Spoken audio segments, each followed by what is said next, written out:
भाई साहब जी इत्थे विचारा कर रहे सन कि जिन्नी देर तक हनेरा है उन्नी देर तक सानू रस्ते की समझ नहीं पैंदी। दीवा जिहड़ा है वो चानण वास्ते ही है, उहदा फर्ज तां चानण देना है, कर्म उहदा।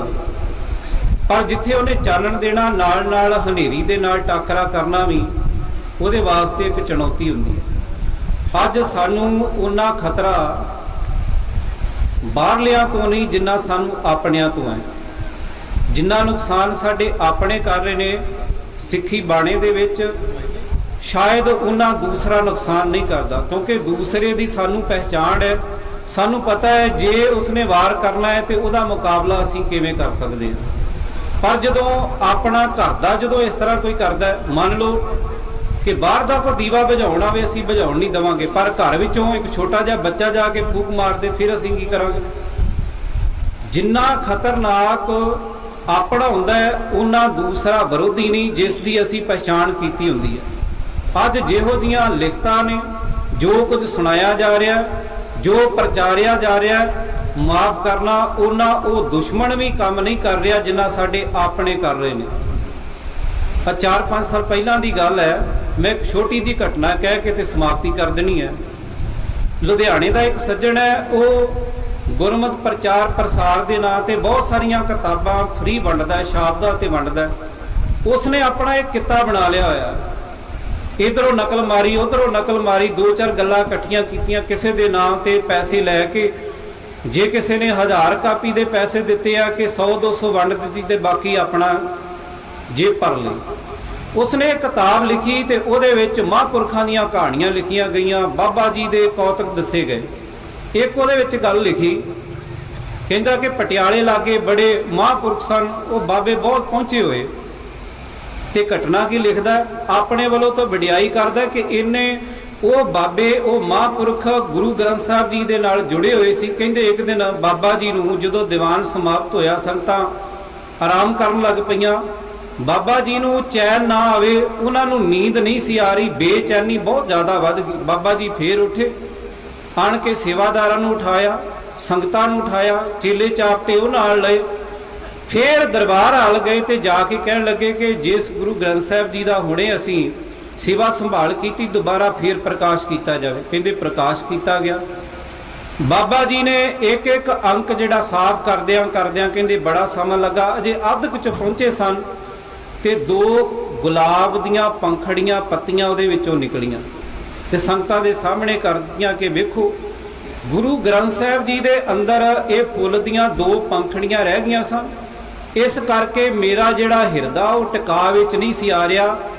ये कहंदे आ सारी जिहड़े उन्हां दे चेले चापटे संगतां सन उन्होंने जकारे छड्डते ते इस घटना नूं उन्हें किताब दे विच जगह दे दी भी बाबा जी देखो किन्ने गुरु ग्रंथ साहब जी दे नाल जुड़े हुए, किन्ने बेचैन हो गए, उन्होंने नींद नहीं सी आ रही। पर जदों उन्होंने सवाल किया गया कि ये तुसी घटना किवें लिख ली, कहंदे कि मैनूं तां संगतां ने दस्सिया, वो बाबा जी बड़े करनी वाले बड़े पहुंचे हुए, उन्हां दा बड़ा जप तप। पर जदों ये सवाल किया गया कि ये जिहड़े बाबे ने ये जिहड़ा महापुरख है, इस तरह के पता नहीं होर किन्ने जिहड़े कहंदे कि साडी सिद्धी रब जी दे नाल जां गुरु ग्रंथ साहब जी दे नाल नेड़ता है, गलबात है।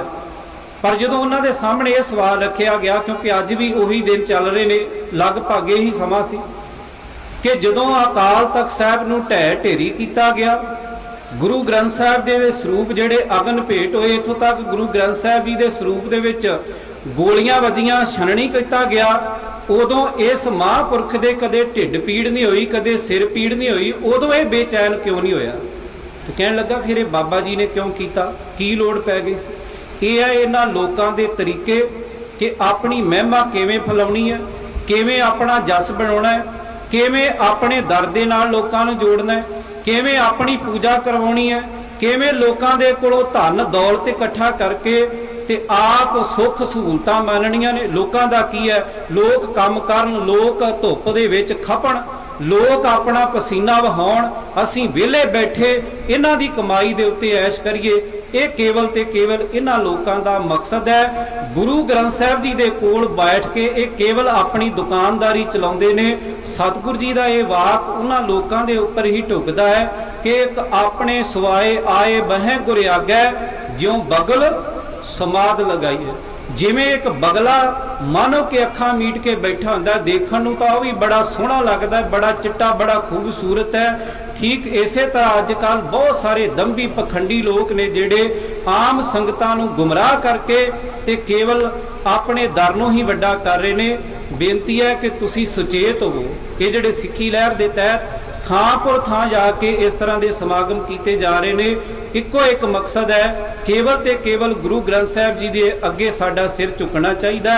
असी जिथे पढ़ते हैं उत्थे साडे इन्हां बचनां दे उत्ते दृढ़ता भी होनी चाहिए है कि आज्ञा भई अकाल की तबे चलायो पंथ, सब सिखन को हुक्म है गुरु मानियो ग्रंथ। साडा केवल ते केवल जिहड़ा गुरु है वो गुरु ग्रंथ साहिब है।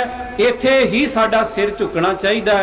एको है भाई एको है साहिब मेरा, एको है एक दे लड़ ही सानू लगना चाहिए है।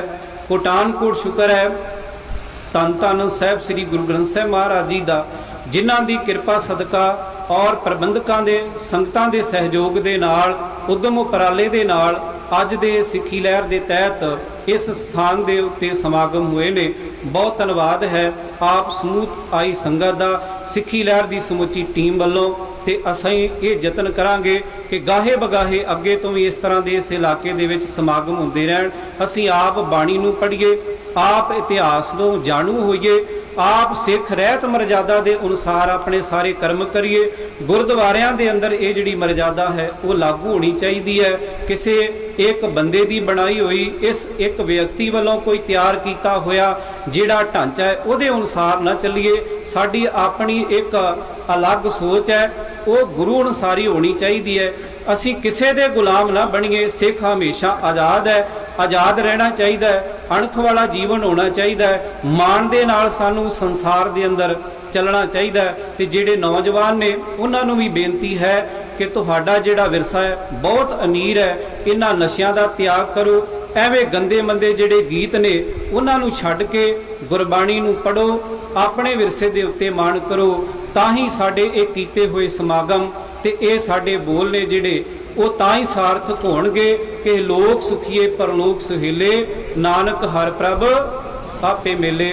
समुची सेवा निभाउंदियां सिੱਖੀ लहर की टीम वालों बोलदियां होइयां विचरदियां होइयां एक नहीं अनेक प्रकार दीयां भुलां गलतियां हो गईयां होणगियां।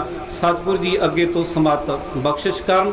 एक बार फिर समूह रूप दे विच सारियां दा बहुत बहुत धन्नवाद। होई भुल चुक लई खिमा। फतेह बुलाओ जी। वाहिगुरू जी का खालसा, वाहिगुरू जी की फतेह।